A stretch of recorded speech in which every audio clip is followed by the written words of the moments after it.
Viewers, tonight's edition goes into a very important aspect of the functioning of our democracy. Viewers, judges decide matters of life and death. Their pronouncements cannot just change the fate of an individual, of a litigant, but an entire nation. The quality of judges and the vibrancy of the judiciary is necessary for a healthy democracy. This may sound like a cliche, but it is true. But judgments and decisions pronounced from the bench can only be as good, viewers, as the people who deliver them. If judges hold the destiny of a people and the nation in their hands, then it stands to reason that judges must be of unimpeachable character, but also of unimpeachable credentials. How do you appoint judges of unimpeachable character and credentials? That's the fundamental question. Obviously, through a system that guarantees such an outcome. In India, there is, however, a debate raging over whether the current system to appoint judges is in itself unimpeachable, tamper-proof, and transparent. Many believe that a system where judges appoint themselves in a manner of speaking without outside scrutiny and with a fair degree of secrecy cannot be trusted.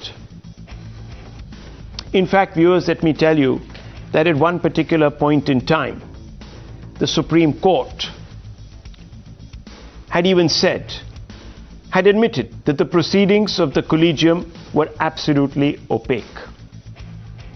The present system in India sees 5 judges of the Supreme Court pick not only their colleagues to the Supreme Court, but also justices to high courts across the length and breadth of the nation. Simply put, viewers, the Constitution says that judges should be appointed through consultation. But where is the consultation if a group that has already decided who to appoint can't be stopped from doing so? Bizarrely in India, while the executive can return the recommendations made by this group or collegium of judges, once the collegium sends back the file of recommendations, that decision is binding. Ironically, the Supreme Court also sat in judgment of a challenge to the existing collegium system. The Parliament had passed a law for the creation of a National Judicial Appointments Commission, where 3 senior-most Supreme Court judges, the Union Law Minister, and 2 eminent personalities chosen by the Chief Justice of India, the Prime Minister of India, and the LOP would decide on the appointment of judges to the Supreme Court and the High Court. But viewers, this system, even though it was numerically loaded in a manner of speaking in favor of the judiciary, was rejected by the Supreme Court judges themselves.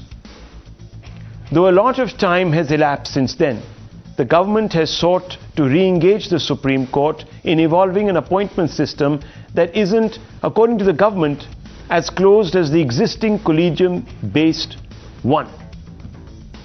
The Law Minister, Mr. Kiran Rijiju, has written to the Chief Justice of India demanding that members of the government be appointed to the Collegium.